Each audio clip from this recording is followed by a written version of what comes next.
Paul's letter to the Galatians. It was written to a number of churches in the region of Galatia where Paul had traveled on one of his missionary journeys. You can read the stories in the book of Acts. He wrote this important letter from a place of deep passion and frustration. Here's the backstory. Christianity began as a Jewish messianic movement in Jerusalem, but its message was for all humanity, and so it quickly spread beyond Israel. By Paul's time as a missionary, there were as many non-Jews as there were Jewish people in the Jesus movement, and this sparked a huge debate that we know about from the book of Acts chapter 15. Historically, the covenant people of God were focused in one ethnic group, Israel, and they were set apart by the practices commanded in the Torah, like circumcision of males, eating kosher, observing the Sabbath. And there were many Jewish Christians who believed that for all of these non-Jews to truly become a part of God's family, they needed to obey the laws of the Torah. And so some of these Jewish Christians ended up coming to the Galatian churches. They were undermining Paul and demanding circumcision of all these male non-Jewish Christians. And so many of them were. And when Paul found out, he was brokenhearted and angry. And this letter is the result. He first challenges the Galatians with his summary of the gospel message about the crucified Messiah. He then argues that this gospel is what creates the new multi-ethnic family of Jesus and Abraham. And then he shows how this gospel is what truly transforms people by the presence and power of the Spirit. He opens by expressing his bewilderment that the Galatians have embraced a different gospel. It's the one promoted by these Christians who badmouth Paul and demand circumcision. So Paul first defends the authenticity of his message and authority as an apostle. He was commissioned by the risen Jesus himself to go to the non-Jewish world. Remember the story from the book of Acts. Paul says it was only later that he went to Jerusalem to consult the other apostles like Peter or James. And when he told them he wasn't requiring non-Jewish Christians to be circumcised or eat kosher, they were in full support. But this tension ran deeper. Peter had come to Antioch to visit and see all of these non-Jewish Christians, and he was eating and mingling with them. But when some of this Jerusalem opposition group showed up in Antioch, Peter caved under their pressure. He stopped eating with these uncircumcised Christians, and he was avoiding them. And so Paul confronted and accused Peter of hypocrisy, of not staying true to the gospel. For Paul, demanding these new Christians to become circumcised and Torah observant, it's wrong-headed for all kinds of reasons. First of all, because it's a betrayal of the gospel. Or in his words, people are not justified by the works of the Torah, but rather by the faith of Jesus the Messiah. And we have faith in the Messiah Jesus.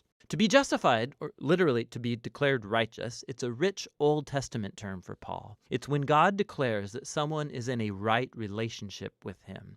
They're forgiven, they're given a place in God's family, and they are being transformed by God's grace. And it's Paul's conviction that no one can be justified by observing the commands of the Torah, but only by the faith of Jesus. This is a dense phrase, and it could refer to Jesus' own faithfulness in living and dying on our behalf, or it could refer to our own trust and devotion to Jesus. Either way, the point is clear. People are justified only through trusting in what God did for them through Jesus, not by what they do for themselves.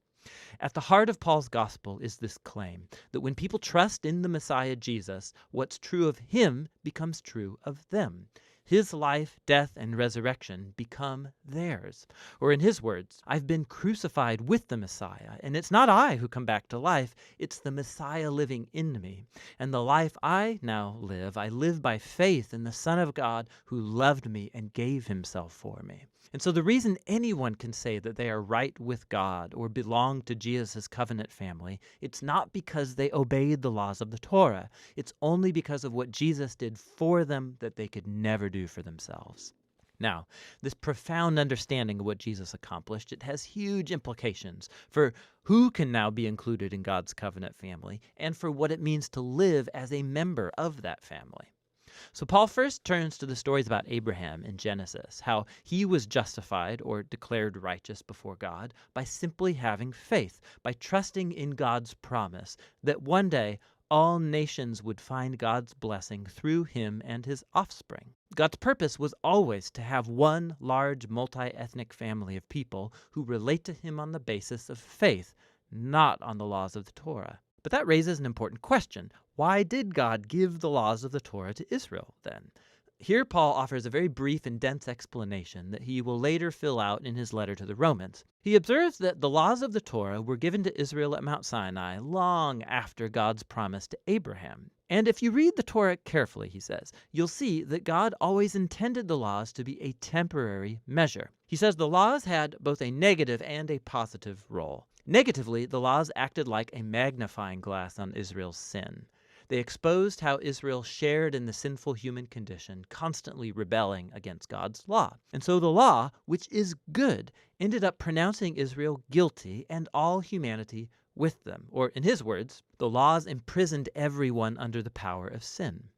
But the laws also had a positive role. They acted like a strict school teacher that kept Israel in line until the coming of the promised offspring of Abraham, the Messiah. And once the Messiah came, he fulfilled the purpose of the laws on Israel's behalf. Jesus was the faithful Israelite who truly loved God and neighbor. And as Israel's king, he died to take the curse and consequence of Israel's failure into himself and bring redemption. And so now through Jesus, the offspring of Abraham, God's blessing can come to all people, regardless of their ethnicity, social status, or gender. For Paul, requiring Torah observance from non-Jewish Christians, it makes no sense. It's acting as if Jesus didn't fulfill God's promise or deal with our sins. It neglects the new freedom gained for us through Jesus and the gift of the Spirit, and it limits God's promise and blessing to one ethnic family. But, Paul's opponents might argue, the laws of the Torah, they're a proven guide to living according to God's will. How will non-Jewish Christians learn this? Paul responds in chapters 5 and 6 by describing how Jesus' transforming presence through the Spirit is the key. The laws of the Torah are good. They're wise, Paul says. In fact, they can all be summarized, as Jesus did, in the command to love your neighbor as yourself. But the laws, good as they are, they did not give Israel the power to obey them.